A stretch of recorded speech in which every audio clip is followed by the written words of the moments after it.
La memoria ROM es un dispositivo de almacenamiento permanente de características electrónicas. Su contenido se puede accesar una vez que se le suministra energía.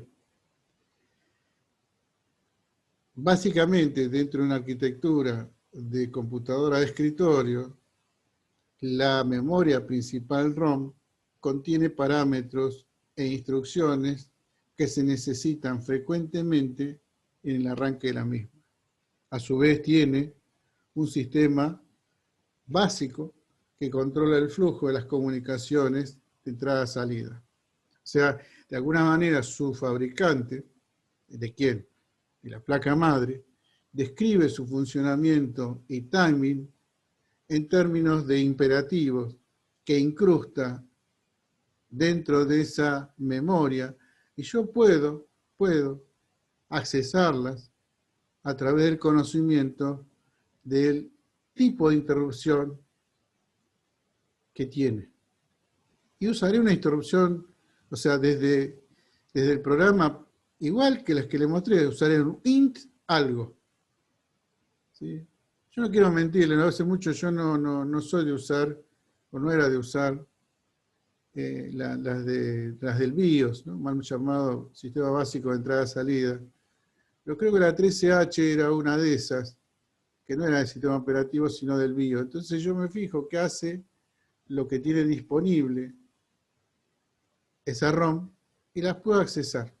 Cuando yo hago código, bien puedo orientar mi código en el manejo de los periféricos, llamando a funciones del sistema operativo o llamando a funciones de manejo de periférico también, más reducidas a lo mejor, más primitivas, por el lado del BIOS.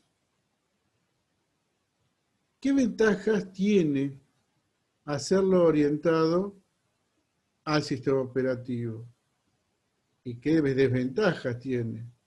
¿Qué ventajas tiene hacerlo orientado al BIOS y qué desventajas tiene?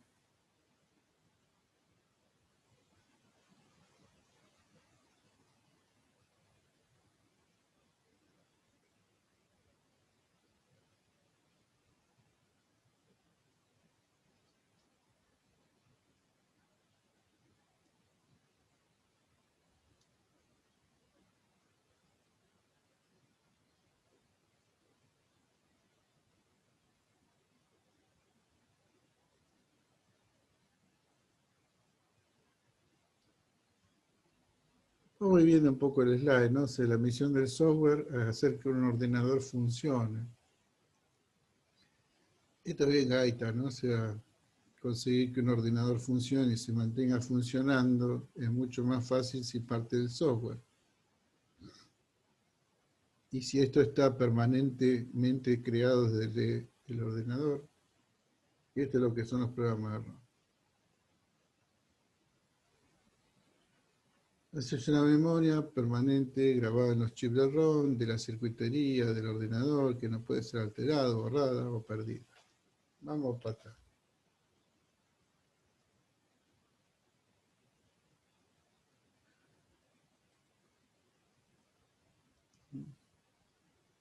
Esto, todo lo otro es un poco de la literatura del momento, ¿no? Cuando se tomó esto de un libro.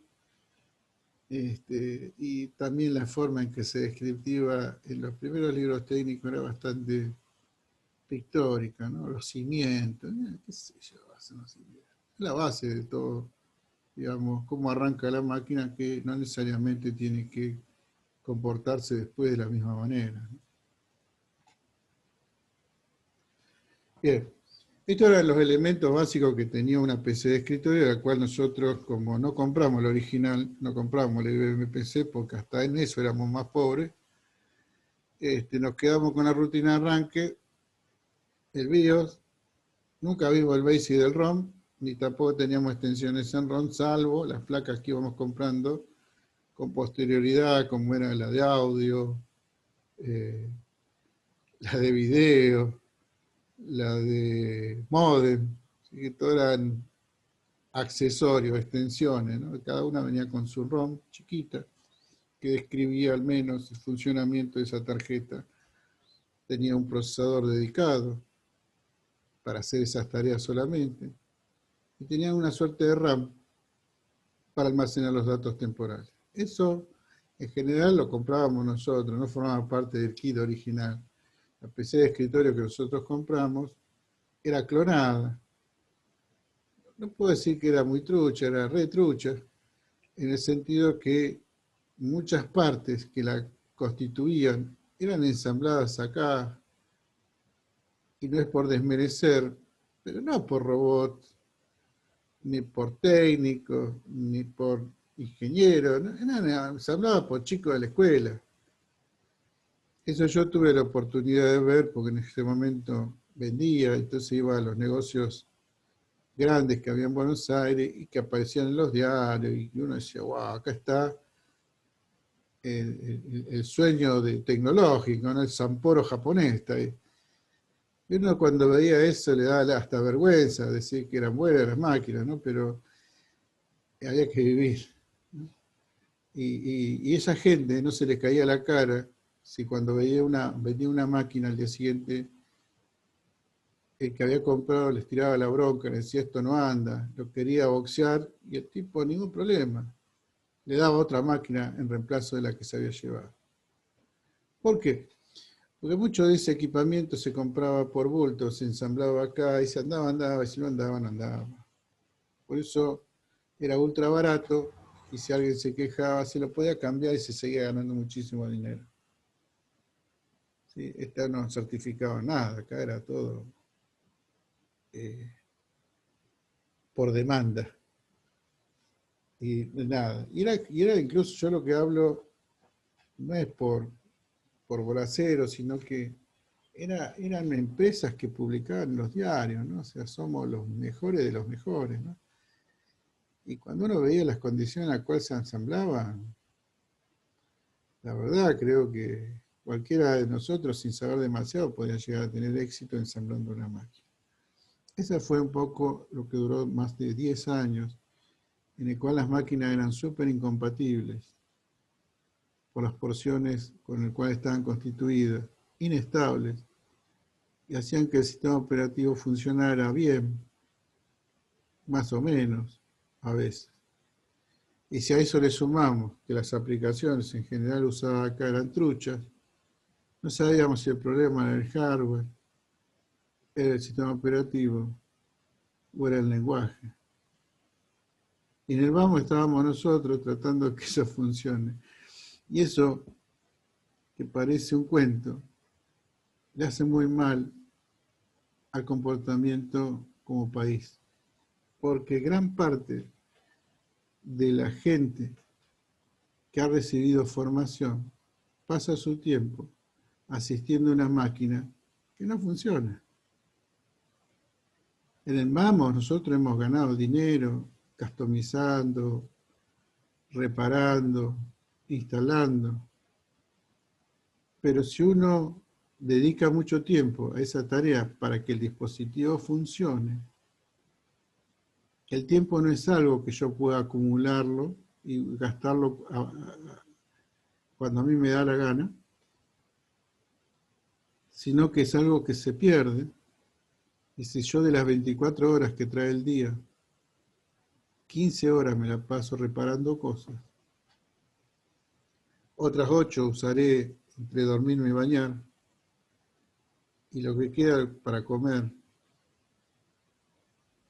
no puedo seguir aprendiendo sobre lo que esta tecnología permitía. Por eso el grado de atraso, no digo en todos, pero gran parte, se debe a una mala elección de un dispositivo que no funcionaba correctamente, pero era barato. Las consecuencias se ven con el tiempo. Las consecuencias se ven con el tiempo, en el sentido de que cuando el mundo nos empieza a vender ya software elaborado, como son las bases de datos, nosotros tenemos que empezar a hacer cursos para entender cómo funcionan. Y como a veces los saberes previos son escasos, directamente nos convertimos en usuarios. no desarrollamos la herramienta, sino que la usamos. Por lo tanto, en el largo plazo, siempre somos dependientes de la tecnología que fabrican otros.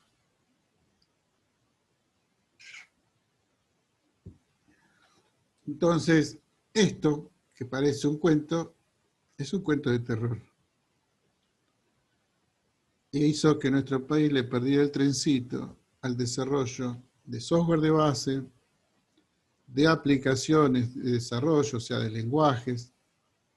No tenemos experiencia en eso. Y a veces construimos títulos donde no se prioriza eso por no verlo lo inmediato como una salida laboral. Si yo pienso todo en términos del trabajo que hay actualmente, es muy probable que los saberes míos queden obsoletos cuando yo me reciba y no sepa lo que se necesita en ese momento. Por eso acá siempre la educación, yo no hablo de Luján, sino en general, se piensa, ¿sí?, como los contenidos que le permitan accesar al empleo en la empresa. O sea, la educación va detrás de lo que demanda la empresa. Mientras que en los países centrales la educación va por delante, generando nuevos tipos de empresas. Recomendaciones para ustedes que son tan jovencitos: vayan mirando cosas paralelamente a la formación que se les da en la universidad. Fue una cuestión de, digamos, de tener un valor agregado competitivo frente a otros que van a tener igual titulación. Entonces, vuelvo a esto, que es descriptivo, que ya más o menos lo saben, que se puede entender un poquito mejor. Esta memoria RAM, como dice ahí, está mapeada en algún lado. Puede estar mapeado en el espacio de la RAM, puede estar mapeado en forma aislada en otro espacio de dispositivos especiales, pero tiene que estar ubicable, tiene que estar direccionable, tiene que permitir accesar los contenidos para luego ejecutar. Mucho de lo que se desarrolla ahí adentro se convierte en el medio para accesar a los dispositivos físicamente hablando. En particular, en el arranque, yo voy a conformar una serie de pasos que me van a permitir configurar el comportamiento de ese equipo, de ese hardware, para que luego se pueda montar un sistema operativo. Eso es un poco la idea, ¿no? O sea, ¿cómo accesamos esta ROM? ¿O por qué es una ROM? Ya lo dijimos, ¿no? O sea, contiene elementos que frecuentemente se consultan. Entonces, si eso es así, quiere decir que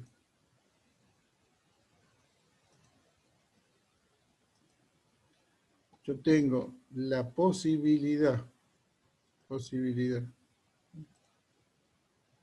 de que el micro mío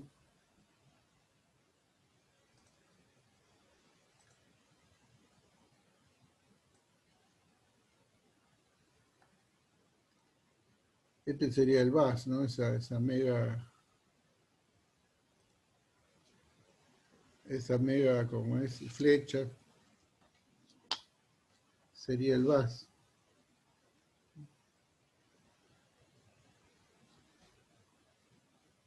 El reset sería el disparador de un IP de reset que encontraría en el bus de dirección un conjunto de ceros y unos que se repetirían cada vez que se aplica un reset por construcción.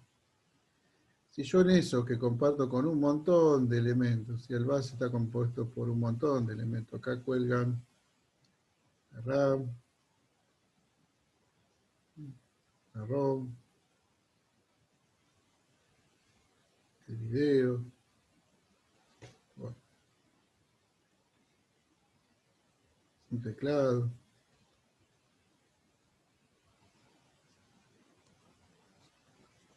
Un disco. Si yo puedo matchar, emparentar ese IP reset con la ubicación de los contenidos de la ROM, he automatizado el arranque. Si yo no puedo vincularlo, mi máquina no arranca. Si yo en la ROM he borrado su contenido, todo esto funciona, pero mi máquina no arranca. ¿Sí? Si yo pierdo el reset, mi máquina no arranca. Si yo asocio, ¿sí? Muchos de estos resets funcionan con cero. Con cero. Entonces su forma, digamos, de armar el cero, este es un capacitor.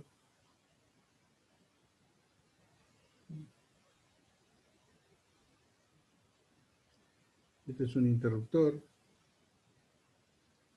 Y este es el reset. Acá hay una resistencia. Cuando ustedes, ¿sí?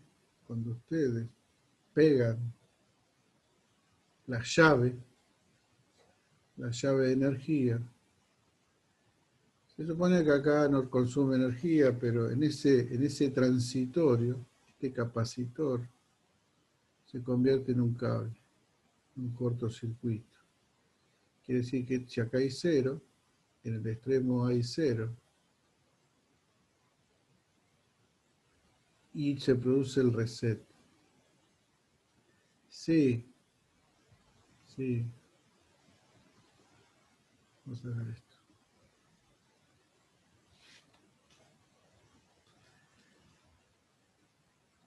Sí, eso ocurre, por acá empieza a circular una corriente, más o menos, que hace que el capacitor se vaya cargando. ¿Hasta qué valor? Hace un valor más B igual que el suministro. Quiere decir que este 0 volt se convirtió en un 1 lógico. Y si hay un 1, sobre una patita que tiene que entrar un 0 para resetear, nunca más se resetea con este mecanismo del interruptor. Eso básicamente es lo que se asocia a ese encendido o ese pulsador, ¿no? O sea, es un método totalmente discreto, usa una resistencia para que no se queme, limita la corriente y es un capacitor como acumulador de carga. Reset ocurre, produce un IP, ese IP se aprovecha y nunca más funciona porque ahí nunca más hay un 0 sino un 1. Es un poco lo que veíamos también cuando les conté lo de los contadores y la forma en que yo de alguna manera lo obligaba a ese contador a arrancar en lo que a mí me diera la gana.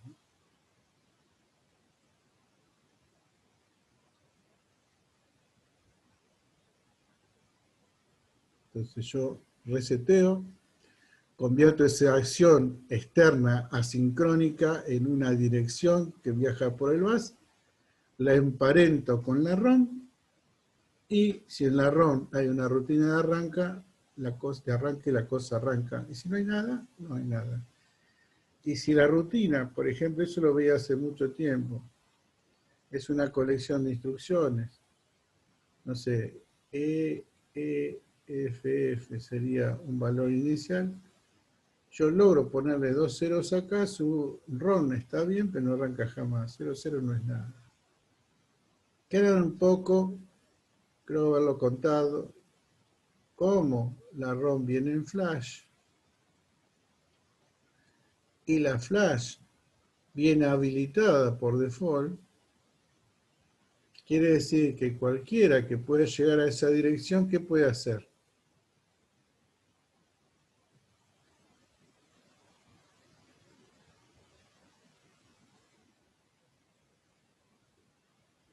Sí, La está todo puede bien, ¿no? modificar, Bien, puede la puede modificar. cambiar. Bien. Y si le puede poner 2 ceros, su máquina no anda nunca más. fueron las primeras flash las que le enseñaron al usuario que había gente malintencionada que le podía romper el funcionamiento, a pesar de que está todo fenómeno, está todo intacto, o sea, no es que hay una destrucción física, pero eso no anda, ni hoy, ni mañana, ni hasta que no flasheo la ROM en otro dispositivo. O compro una ROM para esa arquitectura, lo cual tampoco es fácil de conseguir. Se hace realmente un daño significativo, con lo cual fuimos aprendiendo, ¿no? O sea, se aprende, ¿sí? Como cuando éramos chicos, nos quemamos la mano y sabíamos que el fuego no había que tocarlo, ¿no? O sea, tenía que ser muy pavotes, ¿no? Para no darnos cuenta de que... Pero íbamos de esa manera aprendiendo. En esto es igual. Entonces, si yo pierdo el ROM, si falla el ROM, si lo que sea el ROM, lo que estoy haciendo es perder la posibilidad de que la máquina arranque. Estos 5 puntos los vamos a repasar porque ya lo deberían saber. Yo los pregunto todos los años, los hago, los exploto por todos lados, por eso lo repito, ¿no? Esto tiene que ver con la historia del ROM. Yo después les voy a pedir en el trabajo práctico que voy a modificar algunas cosas nuevas que tienen los ROM, no es para que complicarles la vida, ¿no? Es simplemente decir, bueno, ¿de qué se trata? Ah, es GP, tal cosa, ah, ya sé qué es. O es este tipo de buteo, entonces ya me avivo. ¿Por qué? Porque a mí como estudiante de informática me van a pedir todos los que me conocen. No van a decir, ¿usted qué es bueno? En programación, en Python, en base de datos, en seguridad, ¿en qué es bueno? No, los que me conocen dicen, che, ¿me ayudan esto? Y a mí me da un frío porque andás a saber qué es, ¿viste? Pero mi honor está en juego y aquí no me muevo, decían los Lelutier, ¿no? Y, y es así, entonces yo me voy a aprender más en los comienzos, en todas las que me pidan, y a veces hay que tener conocimiento de alguna de las palabritas esas de la jerga para saber de qué se trata o cómo hacerlo, ¿no? Entonces, inicialmente la máquina deberá arrancar si y solo si el suministro de energía es estable y no hay ninguna situación de puesta a masa, cortocircuito, etc. Se sobreentiende esto que no se puede permitir que eso ocurra porque llevaría a una destrucción física del elemento. Y en general, Motherboard realimenta a través de un FLAC, que es un conector, ¿no? O sea, un cable, a la fuente indicándole que está todo bien o está todo mal. Y si está todo bien, no hay problema. La fuente sigue suministrando energía. Y si está mal, la fuente se bloquea. Por eso, cuando uno lo veía esto, no ahora la gente medio que o no le importa, o no sabe, o tenemos realmente equipamiento mucho mejor de lo que teníamos hace 30 años atrás. Es muy loco que las cosas sobre una máquina hoy sean incompatibles entre ellos, o sea, no hay agregado, las cosas vienen todo on board. Es muy rápido, digamos, muy raro que esto sea, digamos, factor de problema el origen múltiplo que puede tener una placa en sí misma, ¿no? El tipo la ensambla con cosas compatibles, ¿no? Entonces, muchas de estas cosas se pierden, pero es un momento cuando la máquina de alguna forma indicaba la anomalía y bloqueaba a través de la fuente el suministro de energía, la gente prendía y apagaba. Como si fuera otro electrodoméstico, ¿no? O sea, a veces cuando la tele no andaba, ¿no? Estas teles nuevas, ¿no? Estas se rompen y se rompen. Pero otra cuando empezaba a fallar y, por ejemplo, descubría que si le pegaba un sopapito, llamamos nosotros el sopapo técnico, y el televisor seguía andando, ¿qué había aprendido?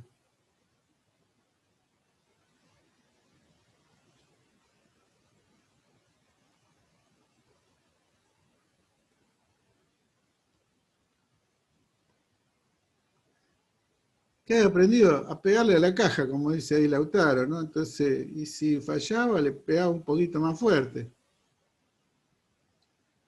¿Aprendí algo? No, aprendí que lo tenía que golpear para que anduviera, o sea, esto es igual, esto es igual. Yo prendo y apago, prendo y apago, y no hice nada. ¿Qué va a ocurrir con algo que está bloqueado? Nada, porque la nada, ¿qué produce? Nada, más nada. ¿Sí? Entonces, ese pensamiento mágico, créanme que no es que se ha borrado de la gente. La gente vive inmersa en una sociedad y tiene comportamientos tribales o de manada, que es más primitivo por ser mamífero. Ven la cantidad de aberraciones que hacen en grupo.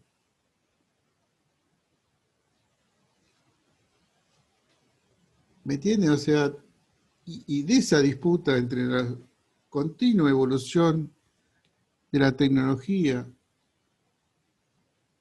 y lo detenido que está la evolución del comportamiento social hace que surjan los conflictos.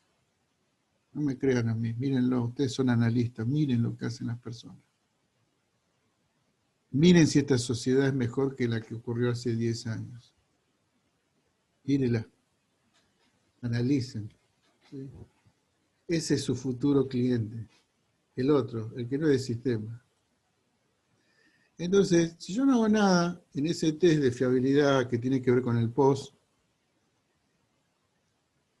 todo no es el post, sino esa parte, esa máquina no arranca. Y eso a veces pasaba por chip, porque los gabinetes estaban mal hechos y las placas quedaban medias torcidas cuando se las abulonaba. Un montón de inconvenientes que eran medio al orangután. Lo iba golpeando y afirmando que mecánicamente quedaba rígidamente agarrado y eléctricamente también, y no hubiera chispazo y un montón, y andaba. Una vez que andaba, al mejor estilo Microsoft, no lo toques, eso anda. Y salía andando, y si eso salía andando, al finalizar esta rutina, que es muy rápido, ya tenía video. Y ya tener video es un montón. Y veía el conteo en pantalla de lo que era, digamos, esa máquina. En cuanto a la RAM que tenía instalada, no en cuanto a la calidad de la RAM que tenía instalada. Detectaba que había RAM, pero no me decía si se podía usar o no. Había. Está en chip. ¿Sí? Y me contaba ahí en pantalla casi de a bit, de a byte, que yo no me acuerdo ahora bien. Muy llamativo, porque en realidad tenía que haber hecho ese test y haber puesto, no sé, tener tantos bytes y andan bárbaros. Pero nada, al tener video, si algo fallaba, ya se podía tener una idea, aunque sea en un texto corto, de lo que podía llegar a tener problemas. Acto seguido había como una serie de reconocimiento de lo que tenía instalado físicamente hablando, y que como cada uno de los dispositivos tenía un testigo lumínico de la mano de un LED, íbamos viendo un conjunto de lucecitas que iban barriendo los distintos elementos que tenía conectados. En ese barrido lo que se logra es la inicialización de componente y conocer de qué punto de partida estamos arrancando y si después funciona o no correctamente. En estos casos, cuando algo fallaba, había un indicador en pantalla porque había pantalla. Y me decía qué era lo que más o menos estaba fallando. ¿Por qué digo más o menos? Porque era un indicador. El indicador no tiene la certeza total, es más o menos anda por acá el lío. Acto seguido, que ahora sí viene, yo armo, rutina de arranque, separo para el sistema una porción de la memoria RAM de baja destinada al vector de interrupción, cuyo contenido, ¿sí?, inicial y posterior va a ser direcciones que apuntan al comienzo de la rutina que le da servicio a cada una de esas interrupciones que pueden llegar a producir. como está en RAM, mucho de lo que se guarda en el arranque se tratan de cosas que están dentro de la ROM, porque lo único que se conoce hasta ese momento es el contenido de la ROM. No se sabe qué sistema operativo se va a cargar, ni cuándo lo va a hacer, si va a provenir de un disco óptico, si va a provenir de un disco rígido o un pendrive, no se sabe. Entonces lo único que puede hacer en esa etapa es separar la RAM, poner algunos apuntadores digamos, a rutinas de interrupción del BIOS, apuntadores a direcciones ficticias o dejarlo vacante. ¿Por qué? Porque si más adelante en el tiempo, hablando, ¿no? O sea, se carga el sistema operativo y eso está en RAM y eso lo va a administrar el sistema operativo, se puede hacer un reemplazo de los contenidos y una actualización de rutinas sin necesidad de modificar el ROM. Supónganse que el manejo que hacía el ROM de un mouse era poco y nada. Entonces, ¿qué hace? En vez de apuntar a la rutina que maneja el mouse, que está en un lado dentro de la ROM, le escribo encima el apuntador que va a una rutina que administra mouse, pero que pertenece al sistema operativo. Y lo hago porque considero que mi rutina es mejor que la del hardware que está instalado.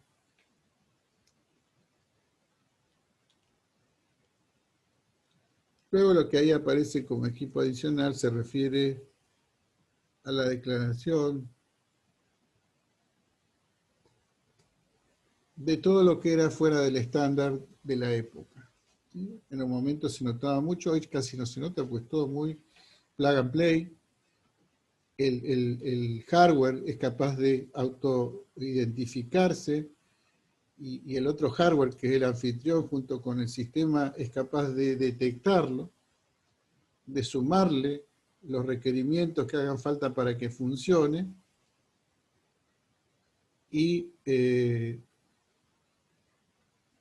quedar operativo. En ese momento, lo que se aprendía y sigue estando, no es que no está, de que yo no lo sepa no quiere decir que no está, era accesar a una memoria RAM distinta a la memoria de trabajo, una memoria RAM estática, de muy bajo consumo, cuyo funcionamiento se permite más allá del corte de suministro eléctrico externo mediante el uso de una pila. La pila voltaica, se utiliza para manejar y darle soporte energético a esta memoria RAM que contiene los parámetros de todos los dispositivos que eran adicionales al estándar. El estándar solamente contemplaba en los comienzos una máquina que tenía teclado, que tenía una placa de texto, de video y disquetera. Todo lo que era fuera de eso era adicional.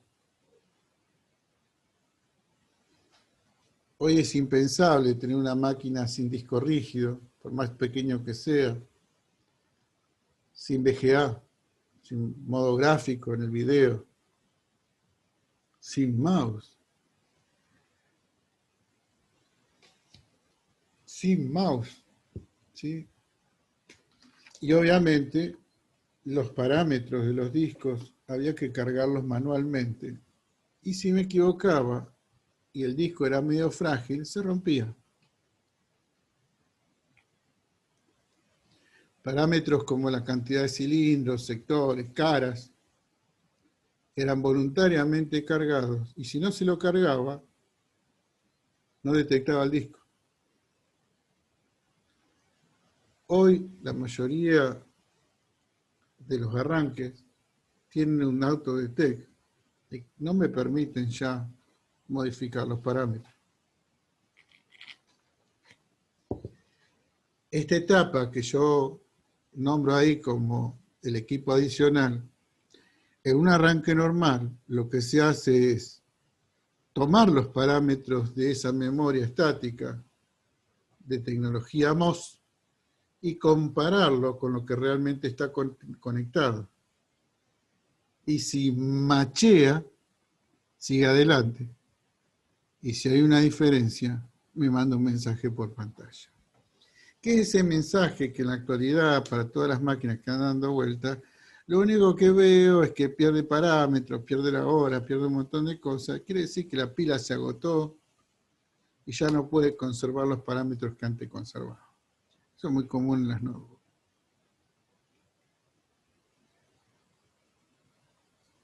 ¿Qué se hace? Se cambia la pila y no mucho más. En el caso de las notebooks es medio complicado, las pilas están como medio escondidas, entonces tengo que desarmar gran parte de la máquina para solo cambiar la pila. Es una macana, una tontería porque lo han hecho de esa manera. Las podría haber dejado con un bolsillito al costado y si no quería que se escapara, le pongo un tornillo y listo, pero uno solo. ¿Sí? A manera tipo SD, que yo puedo leer una SD a un costado, podría dejar de haber sacado una pila, ¿no? O sea, esas cosas, no sé por qué las hacen, ¿sí? Pero, digamos, no es complicado, sino que tengo que desarmar todo el equipo para hacer eso. De ese equipo adicional que yo tenía declarado en el MOS, empiezo a entender en qué orden, digamos, debería el software de arranque consultar las unidades de almacenamiento masivo. Ahí se describen quién es el más prioritario y quién el menos, tratando de encontrar al sistema operativo. ¿Para qué? Para poder dejarlo en estado operativo a la máquina, para que después se pueda usar por el usuario. Esta etapa lo que hace es lo siguiente. Busca en cualquier unidad de almacenamiento que tiene instalada, declarada en el MOS, de acuerdo al orden del MOS, un área pequeña que se ha formado como área de boteo cuando se formateó esa unidad de almacenamiento masiva. Esa área de boteo, si el dispositivo fue inicializado como de arranque, ¿qué quiere decir? Que el disco ha sido declarado como el que contiene un sistema operativo que puede arrancarse.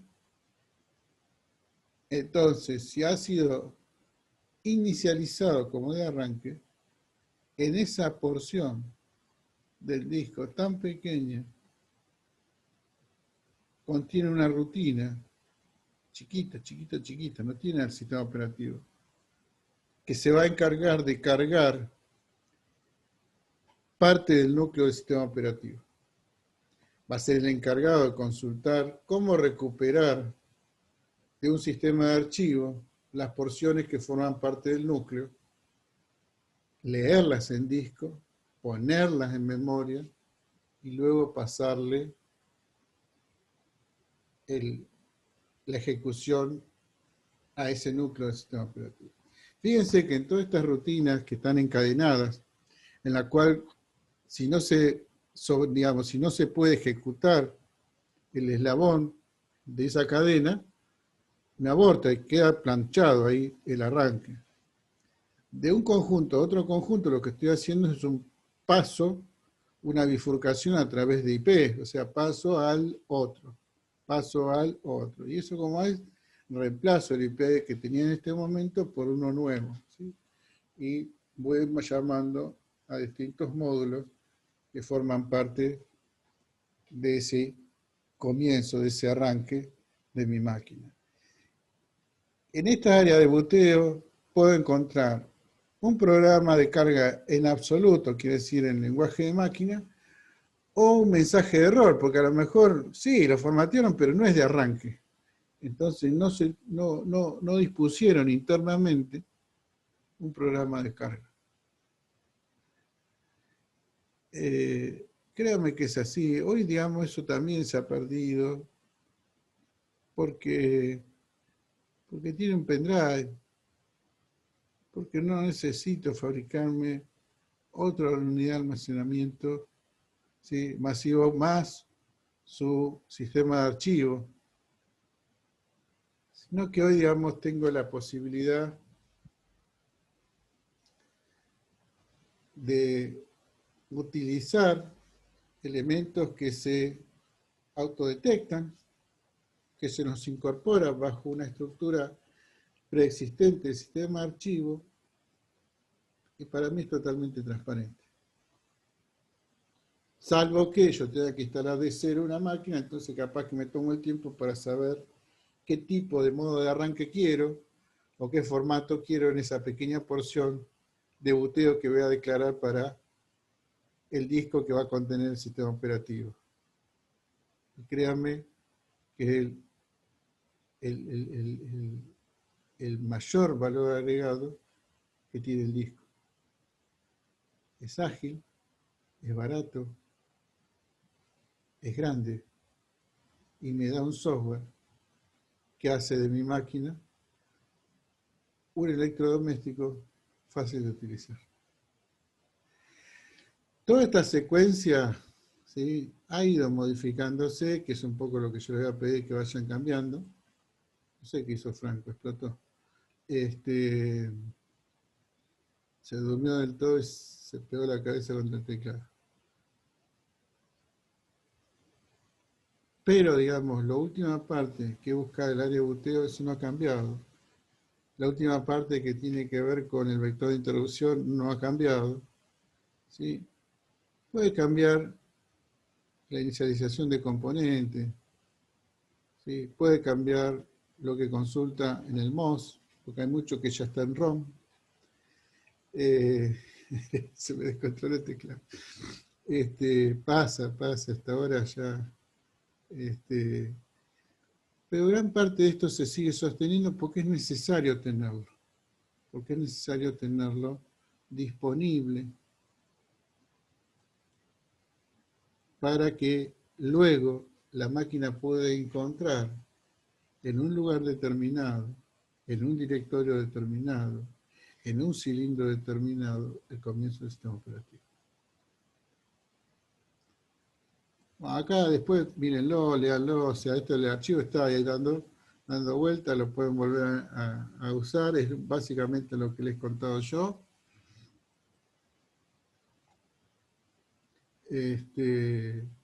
Y nada, ¿no? Acá, digamos, el BIOS como sistema básico de entrada-salida también es una gran ayuda que me provee el fabricante para saber cómo voy a utilizar esos canales de comunicación, cómo van a interactuar con sus registros, y qué mejor que el que lo hizo para describirlo en términos de primitiva para que lo pueda utilizar. ¿Quién? El sistema operativo. Yo no sé realmente cómo funciona esto. Es toda una especialidad, digamos, dentro del área de electrónica, dedicarse a eso. Entonces, todas estas cosas que uno va nombrando me muestran una arquitectura que va haciéndome transparente en un sistema de capas, a la manera de capas de cebolla, ¿no?, en donde el grado de abstracción es mayor hacia arriba y menor hacia abajo, y me oculta comportamiento en beneficio de darme utilidad a ese dispositivo que no es sencillo que funcione, pero que de esa manera lo puede utilizar mucha gente sin necesidad de conocer a fondo cómo funciona.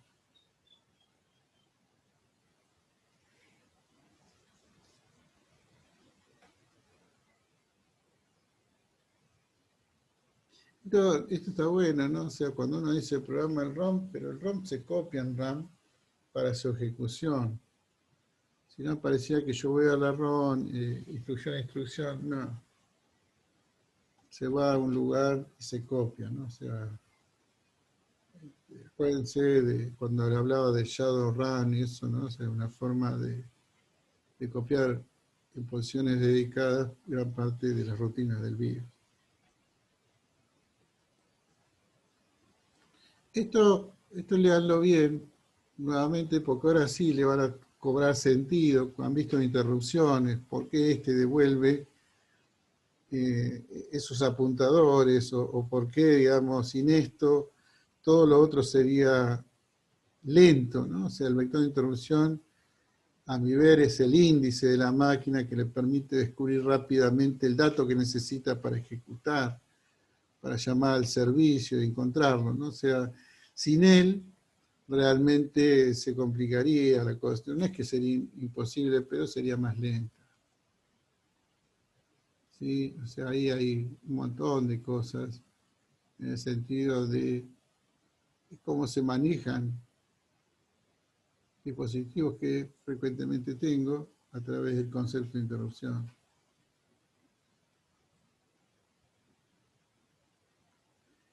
Y cuando hable de DOS, saltéenlo, porque muchas de estas cosas, si bien existen, ya no existen como se describe ahí, y no me permiten en los sistemas operativos de la familia Microsoft hacer uso directo de ellos. Antes hasta los podía modificar.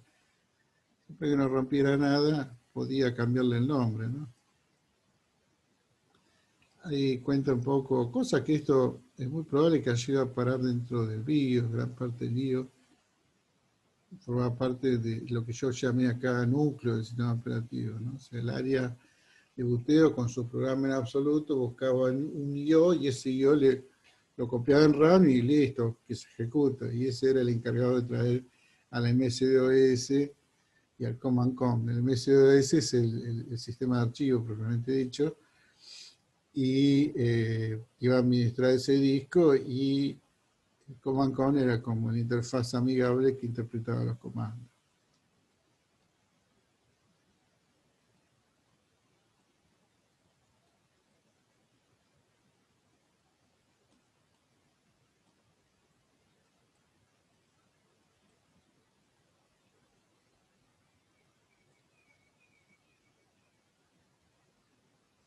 Acá abajo, digamos, cuenta por qué multiplican por 4, que es un poco lo que les decía hoy. Y eso tiene que ver porque supone que todos los apuntadores son de 4 bytes. Uno para el segmento de código y otro para el offset, el IP dentro de un segmento. El debug era la herramienta que se usaba para ejecutar cosas de bajo nivel. Hoy ustedes tienen simuladores o emuladores que les permiten aprender un lenguaje de bajo nivel. No tenía editor de texto, era un editor de líneas. Si yo tenía que cambiar algo, no existía el insertar, el copy-paste, tenía que recodificar todo. Sin embargo, se puede usar, ¿no? O sea, hay un librito de Mario Ginsburg que habla del assembler desde cero, y él usa el debug como para explicar esto. El debug es bastante fulerón para aprender. Está bueno, es divertido cuando yo sé, no está bueno cuando no sé. No me hace la vida más fácil. Todo un tema cuando yo no sé, lo mejor es que me den tutoriales, me asistan, bla, bla, bla, ¿no? Hasta que arranco, después ya me pueden dar cosas más complicadas. Esto es un poco lo que quería mostrarles, ¿no? Este es el vector de interrupción.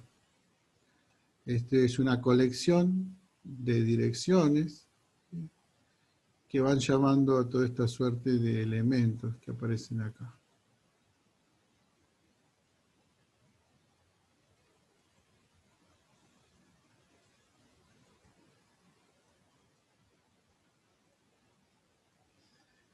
No tiene más belleza que eso, o sea, no es que uno se aprende, ¿cómo es?